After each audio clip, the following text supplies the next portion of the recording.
Com 78 anos, o conservador Joseph Ratzinger foi o cardeal mais idoso eleito papa desde 1730. É também o primeiro papa alemão desde Vítor II, escolhido há quase 950 anos. Joseph Ratzinger nasceu num sábado de aleluia em Marktil am Inn, na Baviera, Alemanha, em 16 de abril de 1927. Em 1939, aos 12 anos, entrou para o seminário de Traunstein, o primeiro passo para a carreira eclesiástica. No início dos anos 40, por força da lei, o seminarista Ratzinger, como todos os adolescentes alemães, foi obrigado a integrar a chamada Juventude Hitlerista, mas jamais se filiou ao partido nazista de Adolf Hitler. Os pais eram antinazistas por convicção. Tiveram, por isso, que mudar de cidade por 3 vezes. Em novembro de 44, aos 17 anos, Joseph Ratzinger teve ainda que cumprir o serviço militar. Mas no ano seguinte desertou do exército alemão e voltou para a casa em Traunstein. A Segunda Guerra Mundial caminhava para o fim. E quando os militares americanos chegaram ao vilarejo, Ratzinger foi identificado por engano como um soldado alemão.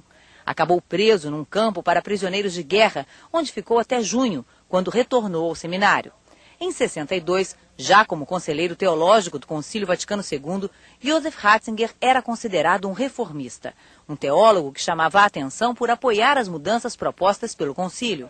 6 anos depois, posicionou-se contrariamente aos movimentos estudantis que agitaram a Europa.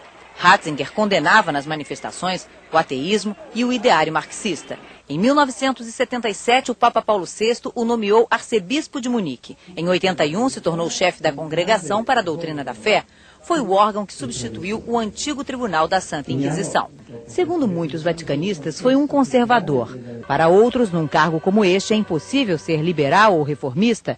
Como guardião das normas da Igreja, Ratzinger tinha que assumir uma posição conservadora, dizem os mesmos vaticanistas. Foi quando Ratzinger, com o apoio de João Paulo II, se voltou contra a teologia da libertação na América Latina e manifestou a condenação do Vaticano ao homossexualismo, ao casamento de gays. Em 2000, no documento Dominus Iesus, que tinha o objetivo de reafirmar a primazia da Igreja Católica Apostólica Romana, Ratzinger afirmou que as outras religiões cristãs eram deficientes.